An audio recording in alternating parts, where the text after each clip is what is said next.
All right, first thing we need to do take out the lock actuator is to take this inside door skin off. There are 4 screws and then the whole thing lifts up. All right, like bolts. One of the bolts is back here. All right, and that's covered up by this black panel. All right, one of the bolts is down here inside the handle, and that's covered up by this little panel. And the other 2 bolts are down here on the bottom. If you just run your hand across the bottom, you'll feel the indentions for them. So there's one there. There's no cover on that one. And the other one's right there. Just take those 4 bolts out, and then after that, the whole door skin should just lift up and off. All right, you may have to roll the window down to be able to get to it.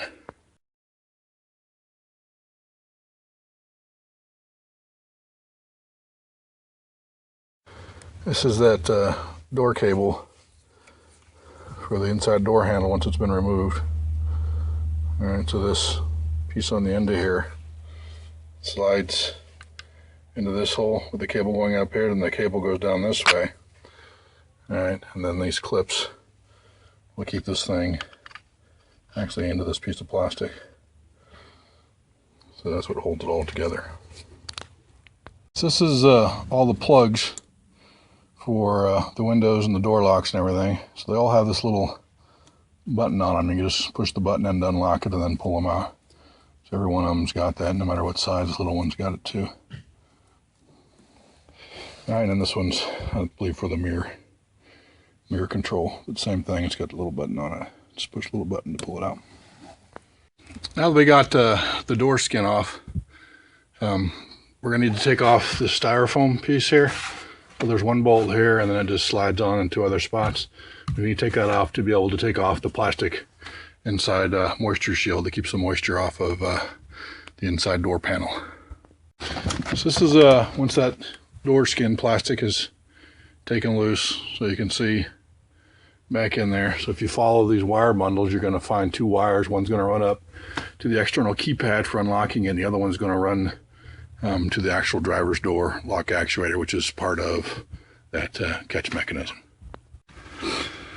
So these plugs are like the ones on the actual door, the door skin. You push down on this little tab and unlocks it. So this is the plug that goes back there onto the door actuator and catch. So, all right, this has that window guide out of it. All right, so there's 2 screw holes here that actually hold that window guide that we took out to get it out of the way, so we can reach back in there to get the rods loose, and I'll show you the rods here in a second. I don't know how much this you're going to be able to see, but that rod right there, the curved rod, it's in a little plastic keeper.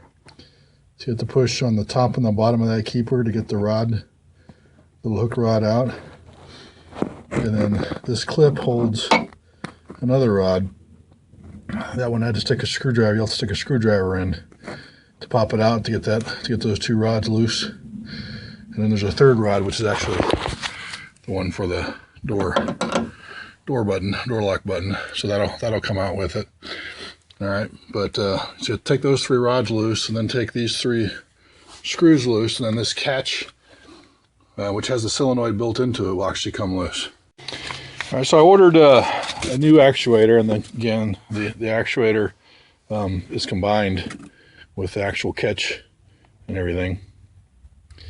All right, so I ordered a new one, and prior to doing anything else, I took the switch out of the door panel, the lock switch, and then I hooked the new one up to the plug for it and turned the key on, and I checked to make sure that this is actually going to be a fix for it, though I've already ordered it and bought it, so I don't know that I could have brought it back, but it is going to be a fix. So now I need to install the new one in there. This is the old one and the new one next to each other. The one with the pink on it is the old one, the one with the green on it is the new one. You have to move all these linkages and stuff over to include this cable. The cable, there's a clip on the back side back here. You have to loosen that clip, and then all this slides out, and then it's just a little L hook that goes into another little arm like the ones that are over here. It's kind of like this on the end of the cable. So I moved everything over. Now I need to switch it out. Put this one back in. As always, I tore apart my truck prior to videotaping any of the taking it apart.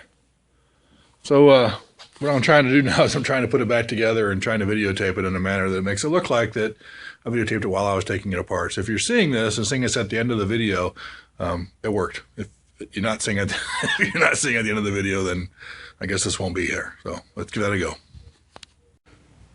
There it is after it's all back together.